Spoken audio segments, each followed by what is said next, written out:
Namaskar. I, Pooja Kale, warmly welcome you to the very first episode of Nirvikalpa Talks.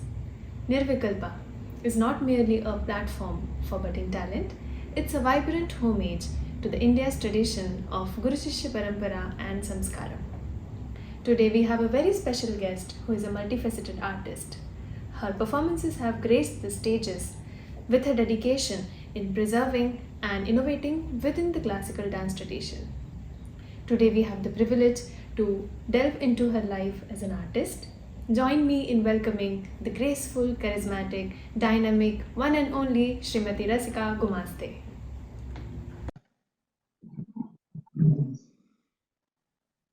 Namaskar. Welcome Tai for the first interview of Nirvikalpa Talks. And thank you for so graciously and generously accepting our invitation for being on our first interview episode of Nirvikalpa Talks. Namaste to all of you. Hello, Pooja. Thank you for inviting me. I think this is a wonderful initiative taken by you all young dancers, and I am really eagerly waiting. I'm awaiting what questions are in store for me. So I'm really looking forward to this. Thank you so much, Tai. We know that from the very young age you have started the journey of Indian classical dance. You started with Bharatnatyam, and till now it has been a very integral part of your life. So we would like to know that how you drew to this dance world, and how you were introduced to both the dance styles. Well, to be honest, this question had also bothered me for a long time. And for some reason, I never asked my parents about this. But one such time I remember when I was interviewed, and then somebody asked me this question. And that was when this was around 10 years back, I think. And that was when I thought, like, okay, I have taken this so much for granted because dance has been a part of my life for such a long time that I never thought why I was put into a dance class. And that was when I asked my parents about this. And the answer I got was very, very interesting. Like my father said, I used to walk on my toes. I never walked with my feet on the ground. I used to always walk on my toes. Like, even when I would climb the stairs, I would go on my toes. So he thought that, okay, maybe we should try out a dance class for me because I was constantly jumping around. And we were in Dombivli, so which has a very strong South Indian influence. So when I was in my second standard, he enrolled me for a Bharatnatyam class, which was just 2 blocks away from our place. And I still remember that class because the teacher there was very creative. She didn't make us do the very hardcore adavus right from the beginning. So she taught us puja dance, then a pushpanjali, she would call it a flower dance. So she also made the vocabulary very simple for us to understand. And I remember all the young dancers, she used to make us do all these acrobatics because we were very flexible. So, like putting our feet to the head, and that was a very typical pose in Bharatnatyam. Right. So, we would sit like this and then take our feet and touch it to the head. Like in olden movies, it was shown in some of the, at the beginning of movies, they would show that posture. So, that we used to do. And then we used to hold a flower on top of our head. So, some such interesting poses she used to make us do and make it very interesting for us. So that was how my interest cultivated. And then I remember we shifted to Pune when I was in my fourth standard. So at that time, Pune was a hub for Kathak because of Pandita Rohini Bhatte. Kathak was very prominent in Pune. But since I was introduced to Bharatnatyam, I insisted that I would like to continue with Bharatnatyam. So my mom went around the whole city and she found this class at SNDT college, which was conducted by Guru Maniktai Ambike. So she was teaching the Pandanallur style, or which later evolved into Kalakshetra style. And that was where she was teaching Bharatnatyam. So that is how I started Bharatnatyam it just continued when I came to Pune. So from fourth standard, I remember my proper lessons in the traditional repertoire of Bharatnatyam started and they went on like for almost 25 years, almost. And Odissi came much later actually in my life. So that happened only after 30, after my age, after I crossed 30 years of age. For some reasons, I used to think that you are born and brought up in Pune. Oh, I was born in Pune, but I have spent my childhood in Dombivli. Okay. So till my fourth standard, I was there. And Dombivli even today has a very strong South Indian influence. It has Hmm. a South Indian community, a very strong South Indian community. And since those days, Bharatnatyam has been there very, very prominently. Hmm. So, can you share more about a bit like how your training was during both the learning of both the dance styles? So, how did you undergo that? Right. So, as I mentioned, my hardcore training in Bharatnatyam started after I joined Maniktai. Now, she was a strict disciplinarian and she was extremely a very, very strict teacher. So, she introduced us firstly, the first 6 months, we were only taught to do the exercises. After learning the first shlok, Angika Bonam Yasya, then the pranam, and then we just started with exercises. So for 6 months, I remember doing only exercises. And then we started with the shlokas, the vinyogas, the hastamudras, the padabhed, and then we started with the adabus. So Bharatnatyam has a very, very elaborate adabu system. There are almost, let's say, 15 to 16 set of adabus, each having 10 steps. So that would go to almost 150 or 160 steps, or even more. So then the first 2 years were spent completely doing the adabus, and that formed a very strong basis for Bharatnatyam. And only in the third year that we had a 6 years diploma in SNDT. So only in the third year we started with the Alaripu, which is the first piece of the Bharatnatyam repertoire. And then yes, like those who wanted to continue till the end, then the level of training would become more difficult. Like first we used to go only for 1 hour, 2 days in a week. Then it increased. Then after the fourth year, I remember we started going for class every day because Manikta used to insist that we should dance all years, right from the first year till whatever we have learned. So when by the time I reached the last year, which was the sixth year, which was the last year of the diploma. So SNDT College principal Srimati Tarapur Wale and Maniktai had designed this course together, which was a 6 years diploma. And so in the last year, I remember we used to go for class every day and at least for 4 hours. So 4 hours was minimum. So all I used to do is in the morning I did my college, and then from 3 o'clock, after 3 o'clock, it was just class time till 9 o'clock in the evening. So the every day we used to do everything right from the beginning, whatever the first year girls would do. So the exercise, the vinyogas, the shlokas, all the padabhedas, the adavus, and then the items, and then we would be taught whatever was new. So that built a very strong base, like physically and mentally. And the stamina was no issue, absolutely no issue, because we used to just dance every day. Hmm. And that training decided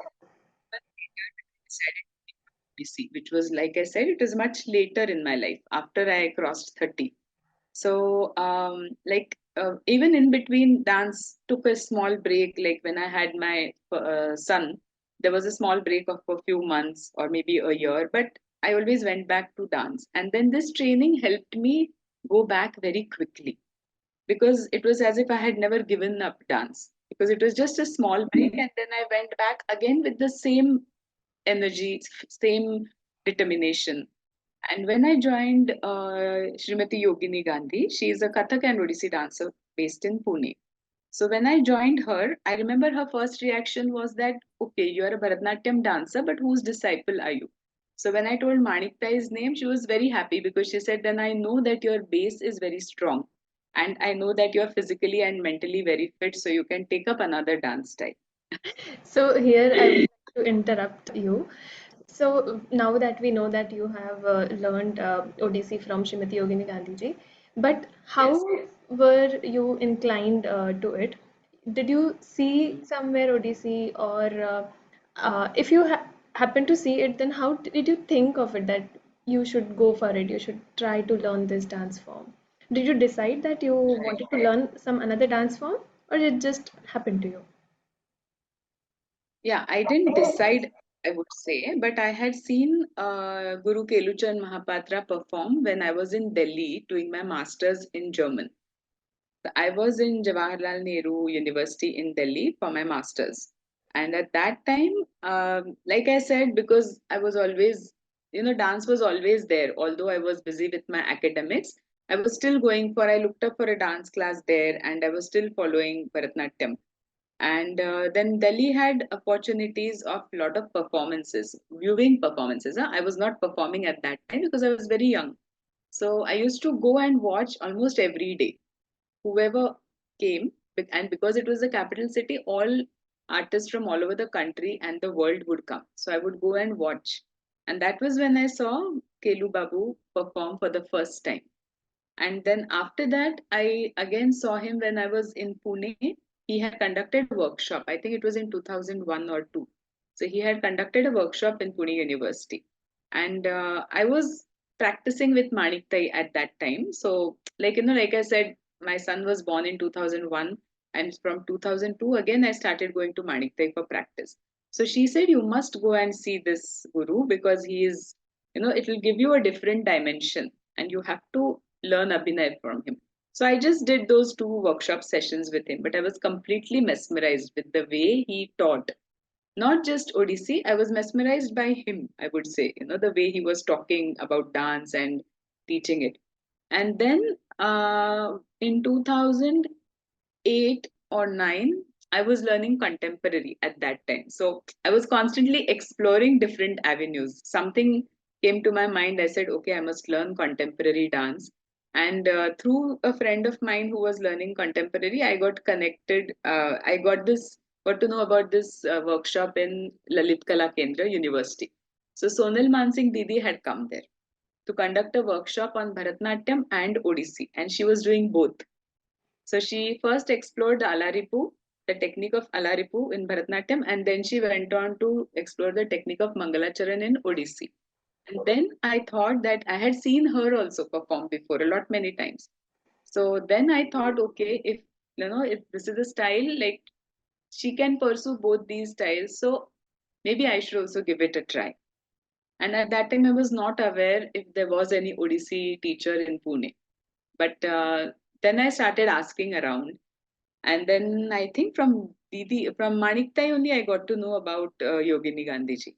And that is how I got connected. So it was not decided as such, but I think it just happened because I was also looking out at doing something different or something new. So it wasn't fixed actually. Actually, a lot many times Manikta used to ask me, like you are spending so much time on dance, you are really passionate about dance, so you must think of something else. And I was like, Tai, I don't want to leave your class and go and learn anywhere. So if at all I want to learn, I will not learn Bharatnatyam with any other guru because I love this style. Then maybe at the most I will try and learn another style, but it was not fixed. I used to just say it. I never meant it, to be honest, but I think it just happened. So after seeing all these people, indirectly there was some inspiration. So after hearing your experience, like when you were studying, but you were not away from the dance because you were watching different eminent dancers performing on the Yeah. stage. So I think apart from the passion that you instill in your students, this is also the one thing that has passed on to your students that I see, that they are equally open to the dance forms, to watch them, to learn something from them, Yes. and to get Yes. inspired. So that is a very good thing that I Absolutely. have also personally experienced. Yes. Yes. Yes. So, Tai, Bharatnatyam was introduced to you as a very young, in very young age when you were just a kid. But Odissi came into your life when you were an adult. So how do you, Mm. of course, with age you learn a lot, but still I would like to know from your eyes that the training that you have received, how it is different or it is same, if it is same, from the training you impart to your students. Yeah. So I will say I am very grateful to both my gurus because they gave a lot of insistence on, the warm-ups, the core strengthening, the exercise routine, not just before I danced, but during in my day-to-day life. And then the cool down process also, because that would indirectly bring a good influence on my dance. So obviously, when I started my own institute, this was the first thing I even you are aware how much I used to insist on it, that do not just come get up and come and dance. You have to start with Surya Namaskar, go on with core strengthening exercises, do cardio, and then you warm up your body, and only then you start dancing. The simple reason is that that causes less injuries, because as a whenever you dance, we are constantly stamping on the ground, we are continuously really wearing out our bodies. The body becomes the tool. So this, I think, I carried forward whatever I had learned, and I also built up on it, because if I may say so, when I was a child, the awareness about physical fitness was much lesser than what it is today. Today's young generation, and even the middle aged people, like, you see now people who are 50 don't look 50. Whereas if I look at my mom or my auntie, my grandmother, they would look their age. Now people look younger. The reason for that is that it is not just the medical world, it is also because people have become aware that they should remain fit. We see so many people cycling, walking, running, even at an older age, right? So I think I'm a part of that generation which has evolved and which has taken the best from the past generation and which is trying to pass on even better for the next generation. So, whatever I had learned, I also worked up on that and I improved on that. And I constantly keeping in mind whatever my gurus had told me about the physical fitness, the training, the rehearsal part. I took all that, and by improving upon that and by adding my own techniques, by because today's lifestyle has changed. Like, we used to give a lot of time for dance, because I remember, as I told you, I would used to do college till 2 o'clock, and after three, dance.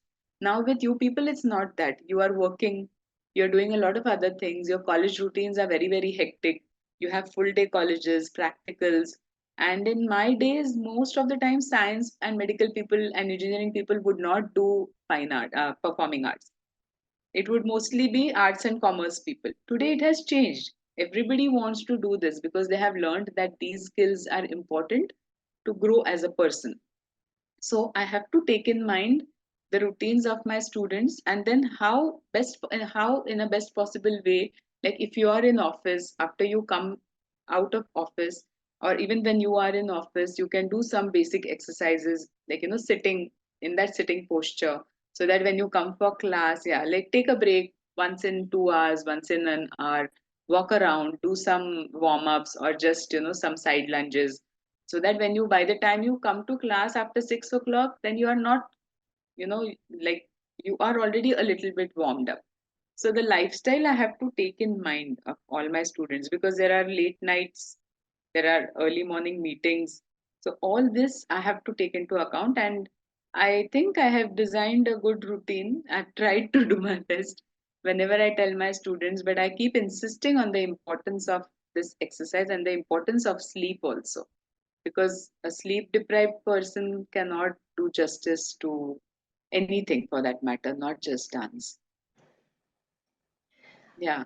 So, So with time and we get more awareness of our body, that rightly said by yeah, you, that the way you used to think about dance while practicing also, not about performing, but while practicing with self, the time that you used to give, yeah, you used to invest in, is now evolved. Like you look at much more bigger perspective when you practice on your own and give yourself that yeah, time, quality time. Yeah. So whatever you said till now, Tai, reflects that how much you have surrendered to this art form, because understanding art is an ocean, and the more Yeah. you go inside, you will find how deep it is. Yeah. So I would like to know how Odissi and Bharatnatyam, or maybe as this classical dance style, how it has shaped your life. Actually, I don't differentiate, like Bharatnatyam and Odissi. I just think of it as dance. So, and if you ask me, has dance shaped my life? Yes, very much. Because I think it forms a major part of my life. What I do, what I eat, what I think.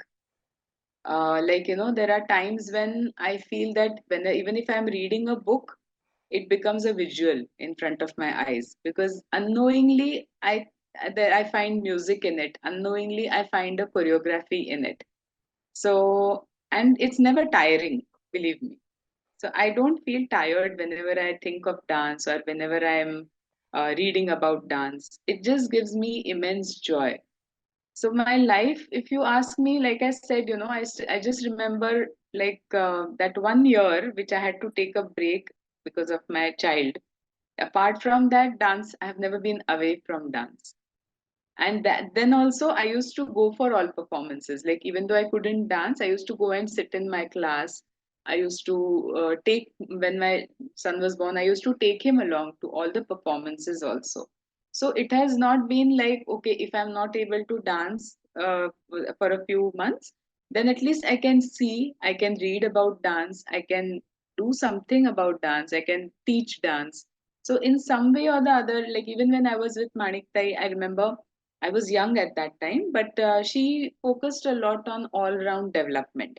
So she used to encourage us to sing for the juniors.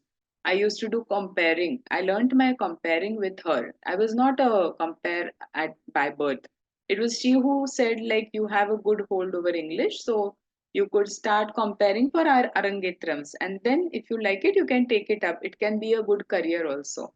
Then I loved choreography even at that age. I my forte is choreography. If you ask me what I love the most about dance, it is choreography. So I used to choreograph for the juniors. So once I finished my Arangetram, I completed my diploma and there was a post diploma also. So after that formal training, I was still around with Tai because she just had a lot to teach. And then so all that all round development took place there. The only thing was Maniktai was not a performing artist. She was a teacher, a guru.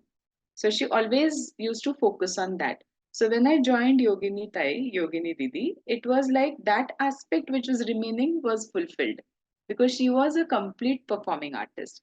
So the aesthetics of dance, how to conduct yourself on stage, how to how to present yourself on stage, and then what sort of training is essential, that extra bit which you need to do when you have to present on stage, because dancing in class is different but dancing before an audience is completely different.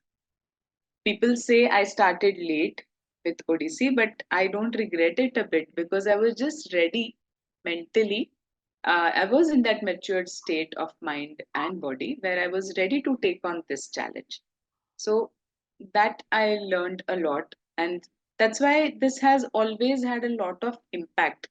This is what I learned, this discipline in dance, I implemented it in my life also. So sleep on time, get up early, finish your household chores, just finish everything and go for class so that I come back by 1:30, 2 o'clock. So 4 5 hours I used to she used to insist on doing long classes so that I need not go to her multiple times. She understood my household responsibilities as well.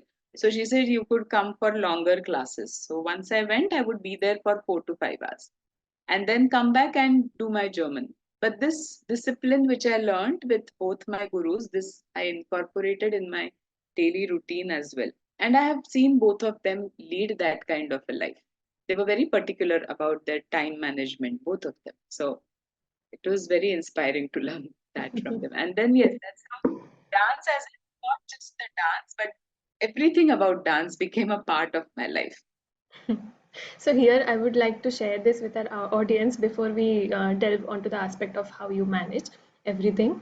That because I know Rasika Tai, so she is a multifaceted artist. For instance, she performs in both Odissi and Bharatnatyam styles. She teaches Odissi dance. She is also the managing trustee of Kalasakta Trust, also a convener of well-known India International Dance Festival, Pune, secretary of SNSS Pune, and actively you were a part to make an attempt for Limca Book of Records for in which Kathak dancers from Maharashtra were involved.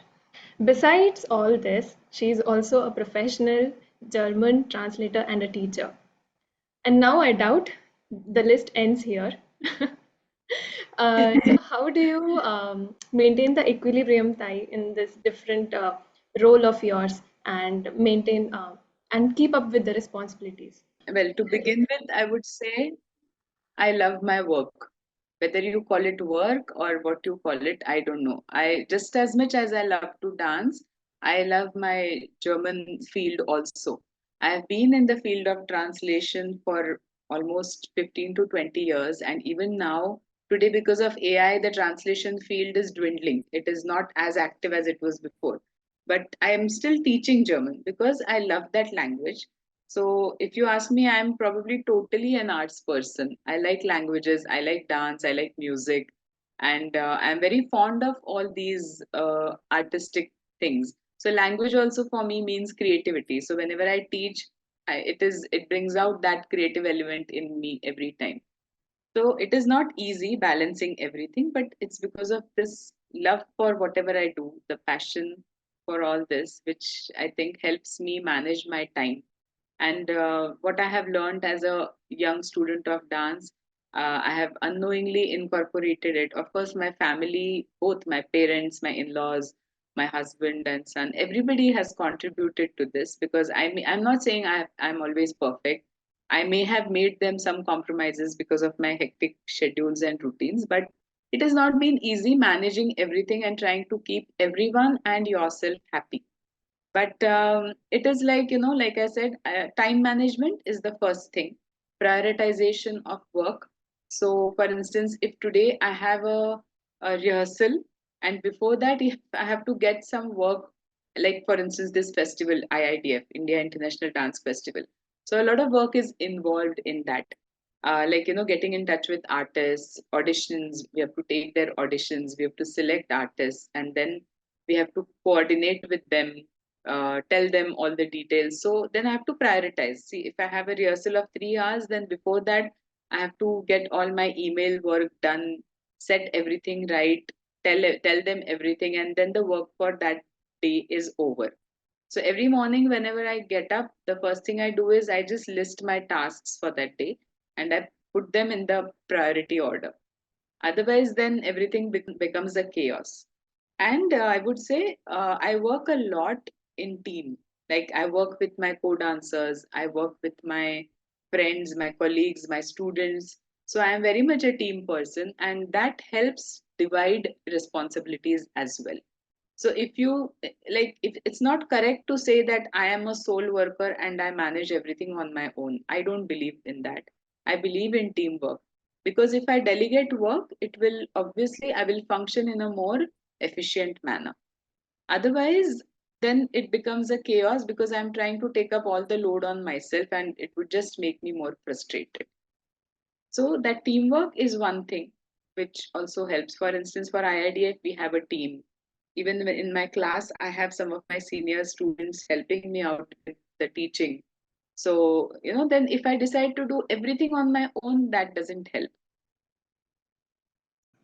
So here I come up with a very interesting question that you are already occupied with these many things.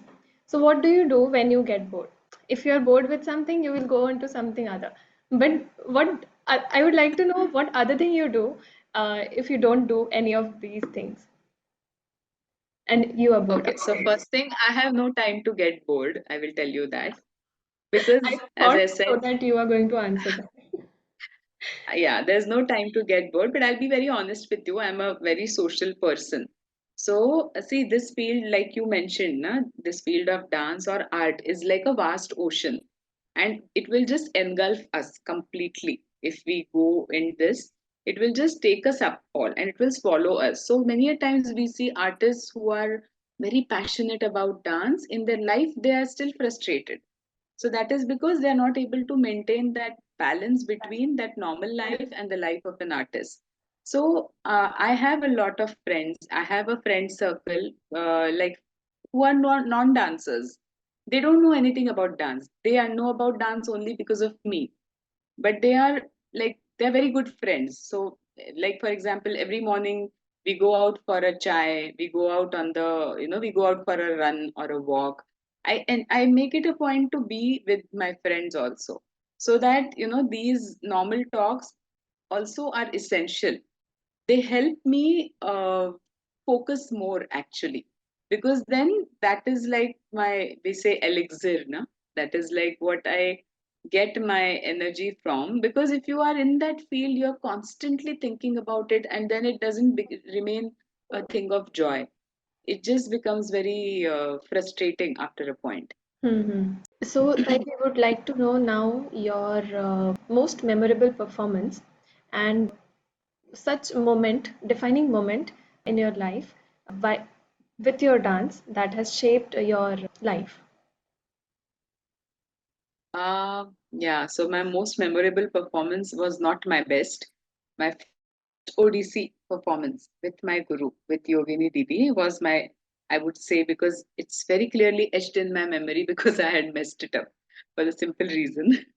So, like I said, it was not my best performance, but it is memorable because it taught me a lot. I had only one piece to perform. I was just, she had, shown confidence in me, and she had put me on a, it was a very big performance for a big festival, for a big trust, a known trust in Pune, Ganavardhan. And it was a big platform. And she had said that, I think you are ready enough to go on stage. And I had to only perform one piece, but because of that stage fright, actually I had performed a lot on stage before, but performing Odissi for the first time, and I think performing as a kid and as an adult has a lot of it's very different, because as a child you are just not bothered. You don't have that stage fright. You are very bindas and you go out and do what you do in class. But as an adult, you feel more responsible, and that difference I felt. So I think I did not do a good job on stage because I lost my balance and I missed out something. I forgot some steps.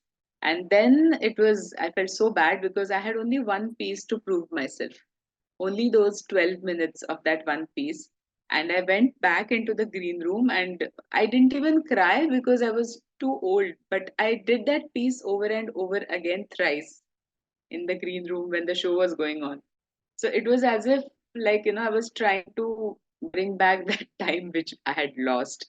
But that proved to me that however good I might be in class, in my rehearsal, on stage it's very different. Especially when you start performing as an adult, it's very different on stage. So that I would say was a memorable performance, though not my best. So now you are also very much into performing both the dance styles. So how do you honor the tradition while also exploring the new ideas? Like you also cover social topics. So how do you keep Yeah. them keep the tradition intact while also honoring the these many aspects?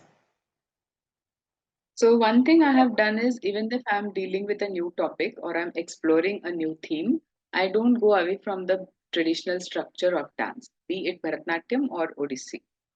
Like just because I'm handling a contemporary social issue doesn't mean that I will take a lot of freedom from the original structure of dance. So even if it is Bharatnatyam or Odissi, my dance movements will always be based on the original traditional structure which I have learned from my gurus, and only then the exploration will take place by keeping that intact.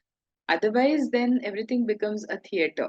So there should not be a dramatized feel to any dance production. Even if we are talking about a dance drama, there has to be a fine balance between that dance and the drama. So the movements, I have to work it out. It is not like we cannot, as an artist, although we are passionate, we shouldn't always work with our hearts. We should also use our brains. So I tell you students also, strive to become an intelligent dancer and not just a passionate dancer. You should strive. What the world needs today is intelligent dancers. So you have to make a fine balance of everything. So the theme should be brought out aptly, but the traditional structure of the dance form should not be harmed, should be kept intact. Absolutely. I think the audience will also resonate with what you have just said. So, you perform in both the styles, right? But how do you keep the balance between its technique and the artistic expression while performing? If we look at both the styles, they both are different. Like its intrinsic nature, it's very itself different. And anyone who is watching can easily make out that yes, this style is different and this style. But Yeah. while performing both the styles, how do you keep that compartmentalization? Yeah, it has not been easy, and I have faced a lot of criticism also, like even from my gurus, and of course, it is because of their. It's a positive criticism because that has helped me uh, train harder, be a little hard on myself. Because as you rightly mentioned, the for a generic audience, both the styles look same because we sit in the squatted position. Like in Bharatnatyam, we have Aramandi, and in Odissi, we have Chauka. So for the first look, everybody thinks they are similar, but you know how different both these styles are. In Bharatnatyam, there is a lot of throw of energy, very energetic, and the movements are very rigorous, especially the style which I perform. On the other hand, in Odissi, we talk a lot about holding back the energy, not releasing the energy. So we work a lot on the core. So that strengthening comes into play there. So obviously, the type of exercises which I do are a combination of both, you know, where I can do justice to both my dance styles. And the only answer to this is one word, and that is practice. So practice, practice, and practice. So both in both the dance styles, and then compartmentalize. So it has not been easy. It is still not easy, although I perform both. I feel that if my practice is less, I can sense that I'm not doing justice to one of the styles. And there have been productions in which I have presented both, like, a song in Bharatnatyam, and then after two compositions in Odissi as well. So that has been the biggest challenge. For instance, there's one production of mine, Dhyayati Yogini, which we perform, you know about it. So I do Odissi as well as Bharatnatyam in that. So that is a big challenge. But I try to achieve it by rehearsing harder, by practicing harder, and by constantly keeping at the back of mind what my gurus have told me. And not just Yogini Didi or Maniktai, even the observers, the other gurus in Pune, they have also been fair contributors in this. They have also been telling me how I should train, how I should, like I have tried to use these critical remarks as a what I can say, an inspiration to make that change in myself. But it is not easy, believe me. And I have always also seen Yogini Didi train herself as a Kathak and Odissi artist. So I think somewhere at the back of the mind and somewhere what I have seen, I try to reflect in my rehearsals as well. So now we are going to touch a very different aspect overall. Uh, how do you think not only your own dance style, but Indian classical dance style is going to evolve from here? I know you have seen how much it has evolved till now, but how do you think it is going to evolve? Yeah, that is a very, it's a question I would love to answer. And yeah, I mean, I might make some statements in this which maybe the younger generation may or may not like, because I see a lot of evolution in all dance forms, especially in Kathak, Bharatnatyam, and Odissi. The other dance forms, they are still in that traditional structure, especially Mohiniyattam, Kathakali, Manipuri. they have a lot of hold of the gurus still. But because Odissi, Bharatnatyam and Kathak are extremely widely spread, we all know that. Even Odissi has spread a lot in all parts of the world, not just India. So, lot many people are doing a lot of experimentations. In that process, of course, there is a positive evolution. I won't say no, because many different topics are covered, many different themes are presented, which are relevant to today's world as well. In that process, somewhere I feel that sometimes the structure is disturbed. A lot of contemporary movements, theatrical movements are being incorporated more and more in all these dance forms. And somewhere that traditional structure, I fear, might get lost. So it is a responsibility of you, new generation dancers, to not let that happen. I mean, experimentation is fine. Of course, even I do a lot of experimentation. You know that. I have worked on themes like Mahashweta, which is a very populistic theme. Like, I have heard people say that why would a traditional dancer like you work on such a populistic theme? Because I wanted to experiment. That is the answer to that. So, so many such themes. We have this on Chauset Yogini, the Dhyayati Yogini, which we do in Odissi and Bharatnatyam. Then in Odissi also I have composed some new choreographies I have made myself.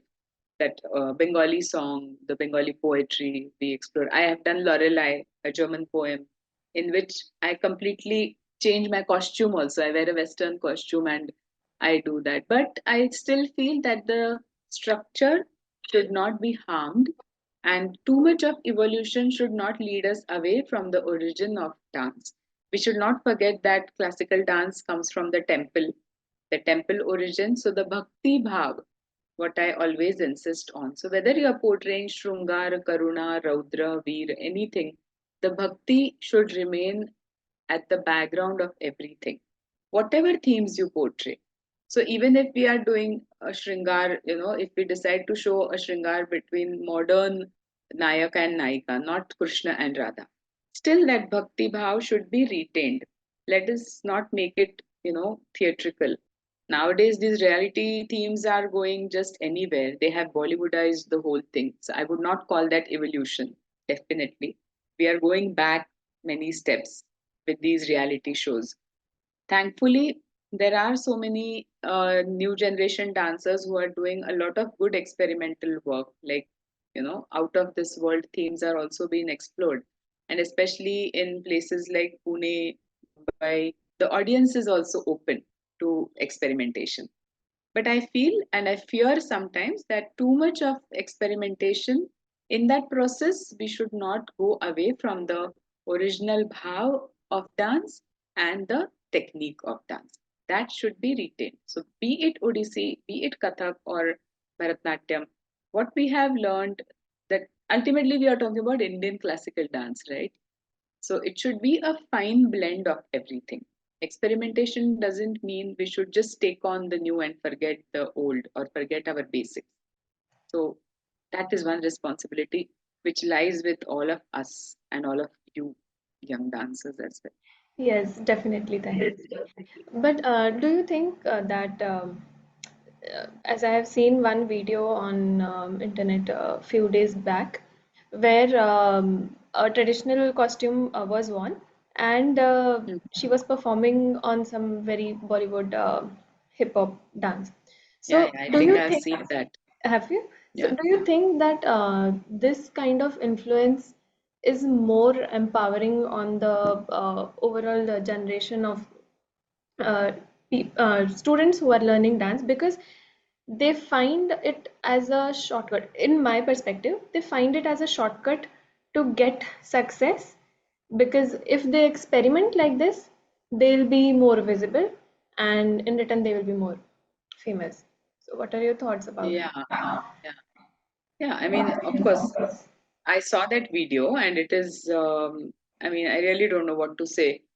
I think these people have this responsibility. The reality show people have some good people on panel. So I think it is their responsibility not to allow such dancers on stage and such presentations actually.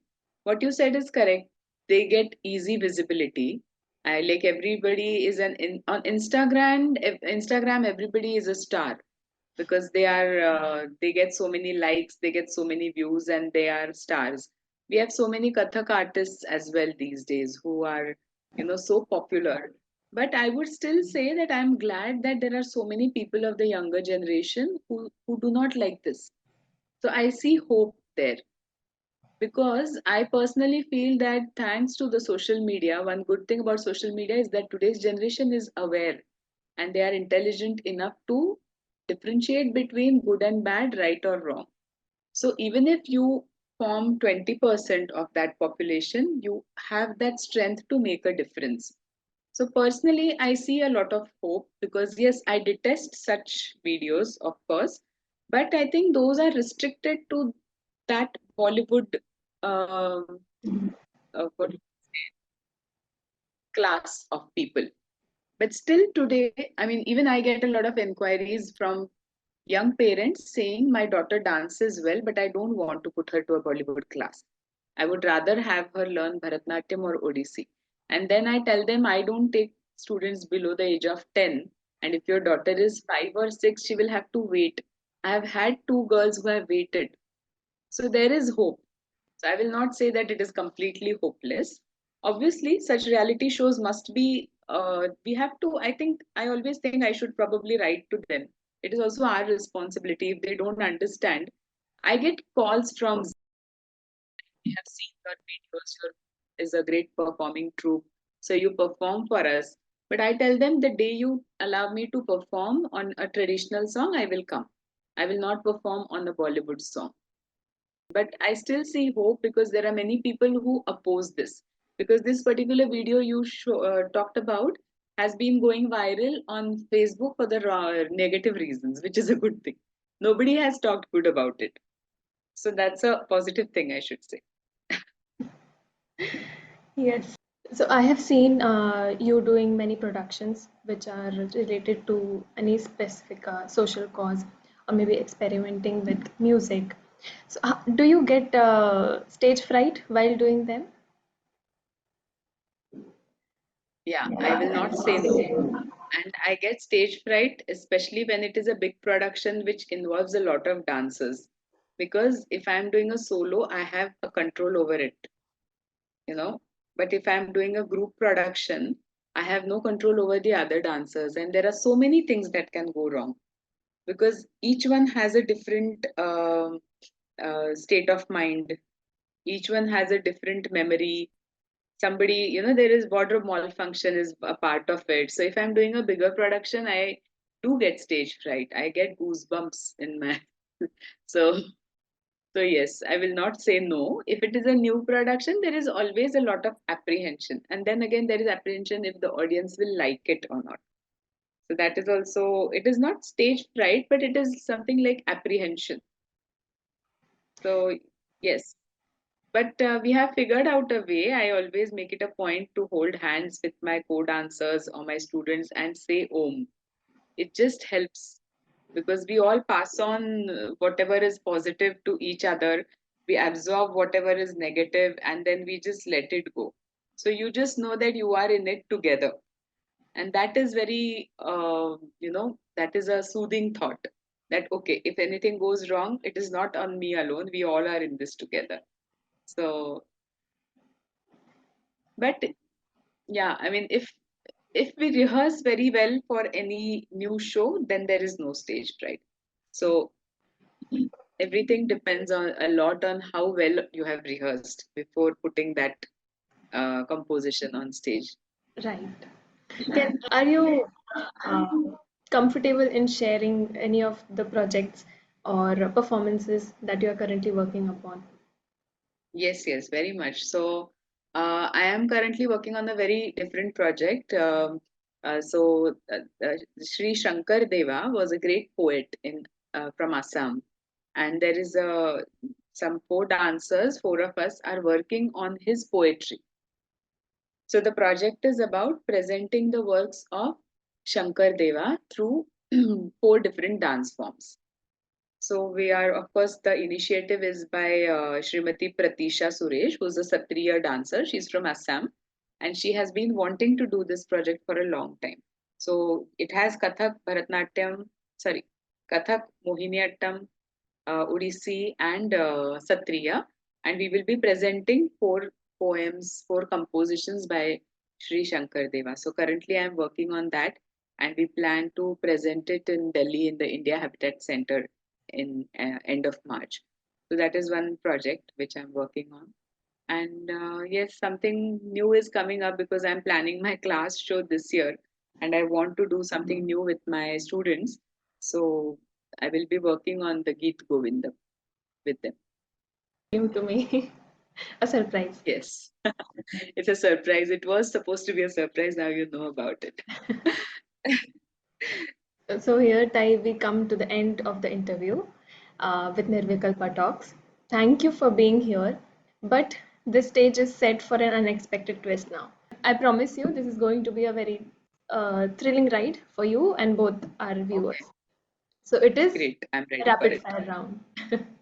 Oh my God. Okay, okay. Either this or that, like that.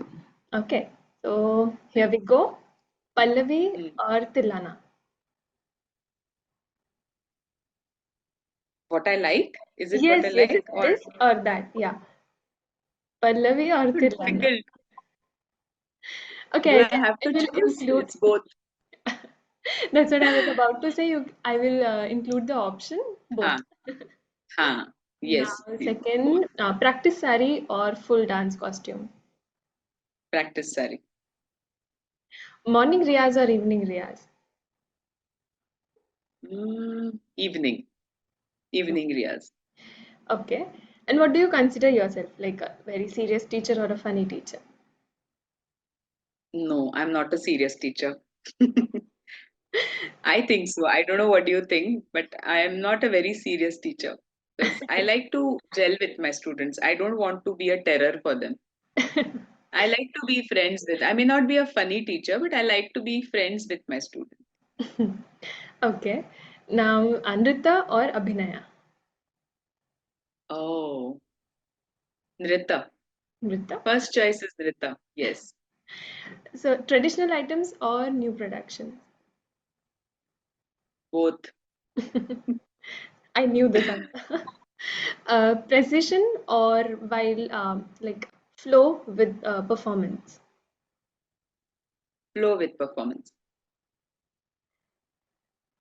Social topics or mythological topics? Both. Both? Okay. Now we come to the part where you have to answer just a one word. Okay. Which is your favorite classical dance style other than your own? Kuchipudi. Ah, okay, interesting. Yeah, What I mean, given a choice, I would still like to learn it. Maybe next janam mein. Pata nahi. what is your favorite Bollywood song to dance to? Bollywood song, Bang Bang. Ah, I see. Or from Umrao Jan in Aankhon Ki Masti. Both. Yeah, I mean, Wow. two I can contrast songs, imagine. but yes. I can imagine you dancing on both the songs. A very interesting question now. Did you ever sneeze or yawn during your performance? Sneeze, yes, because of the AC, but not yawned. While performing, you sneeze? Yes, sneezed because of the AC. Yes, Have you ever experienced intense hunger just before a performance? every time. Every time. And your memorable blunder as a kid while performing? Oh, as a kid, I forgot to go on stage. In my second standard, I was supposed to go on stage, and then there was just five or six dancers before me, and I slept. And the teacher called out my name, and I didn't go. So she thought I was not there in the audience, and I was sitting somewhere behind and sleeping in my second standard, and I didn't go. My God. Yeah. Uh, so now, your reaction when you see someone with ghungroos and footwear. Do I really say that? Because I feel like giving a thappad. That's the only thing I can say. It just puts me off. It makes me very angry, honestly. Mhm. Now, something you cook that everyone loves. Green Thai curry. Yes, absolutely. You'll agree to that. Yes.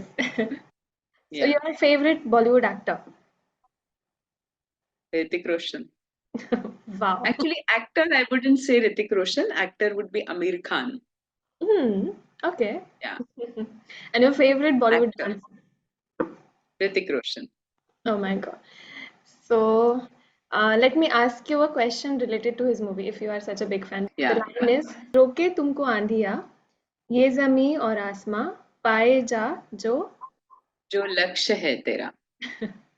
yes correct. Not just because these are Hrithik's, these were mouthed by Hrithik, but these words mean a lot to me. Wow. So here's a gift hamper for you which I'll courier it to you. Okay, I look forward to that. Okay.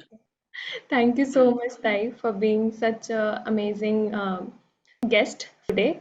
And we really look forward to cover many more topics related to dance in future together. And once again, thank you so much. Think I've been wanting to say this Nirvikalpa project, which you all young dancers have started. I think it is a wonderful project because you will be reaching out to a lot of dancers, and you will also be, conveying our thoughts to other dancers through these interview series. So my best wishes to all of you. Thank you so much, Tai. Thank you. I would like to say that it was my pleasure as well as a privilege to have you as our guest. Thank you. Thank you. Thank you, and all the best to you. Thank you, Tai.